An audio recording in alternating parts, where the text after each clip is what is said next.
Wine culture has made using alcohol to cope with your day wildly acceptable and in some cases celebrated.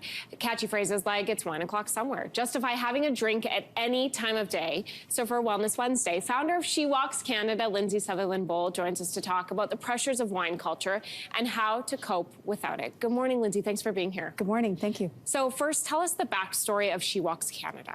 So She Walks Canada is the national movement to engage and empower women in and seeking alcohol-reduced or alcohol-free lifestyles. And it is a total reflection of what worked for me in my journey as I overcame overdrinking.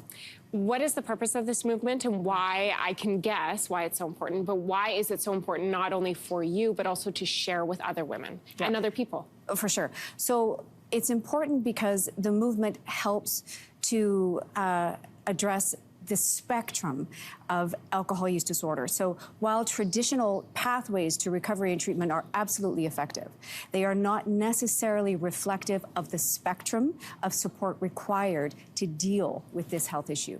What is that spectrum? For example, the gray area drinker.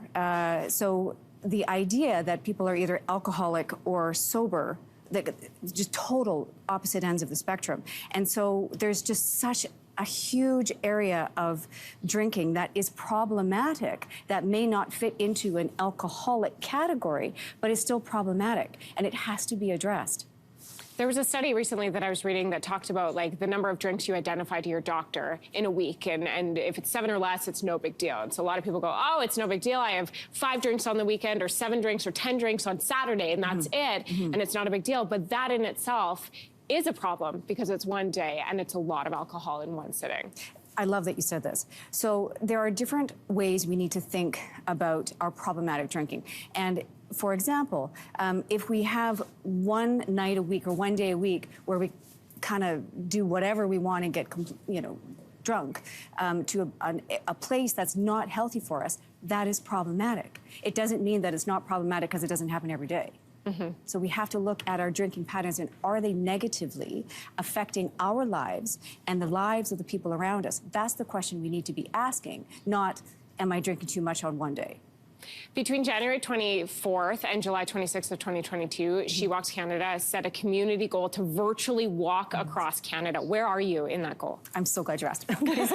So when we set out, there's a lot of research that suggests that the simple act of walking is good for the body, mind, and spirit. And so when we couple walking with our virtual conversations and support groups that we have with She Walks Canada, it's kind of a win-win situation. And so at the beginning, we said, let's virtually, because it was COVID, everybody log their kilometers together and we'll walk the distance of going across Canada, 7,315 kilometers. And I found out just this morning that not only did we cross that finish line, but we've crossed that finish line 3 times.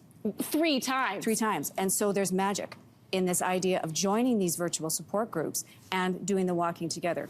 You mentioned a very commonly asked question is how to celebrate milestone moments, how to celebrate those girls' nights out, those boys' nights out with your friends if you're not engaging in alcohol. How do you do that? Okay, this is the core question that everybody asks, and I certainly did too. And so what people always ask who are sober curious, so those who are saying, okay, my drinking is problematic and how do I address this? What is my life going to look like if I address this issue? And so the questions they end up asking is, how do I go out with my friends on a Friday night and not drink? How do I go on an anniversary trip and not have that experience? How do we celebrate New Year's without champagne? How do I mark the celebratory moments of our lives? And my response to that is, respectfully, we're asking the wrong questions, because the answer to those questions is logical. Don't drink. But don't drink doesn't fix the problem and it doesn't address the issue. We need to ask different questions. Are my friends still going to be my friends? Will my husband still love me? Will my wife still love me? Will I still be included in the human experience of marking the celebrations of our lives? And the answer is yes, and we'll remember them because we are present. Lindsay, it's great to have you in studio. Thank you for coming in today. Thank you so much.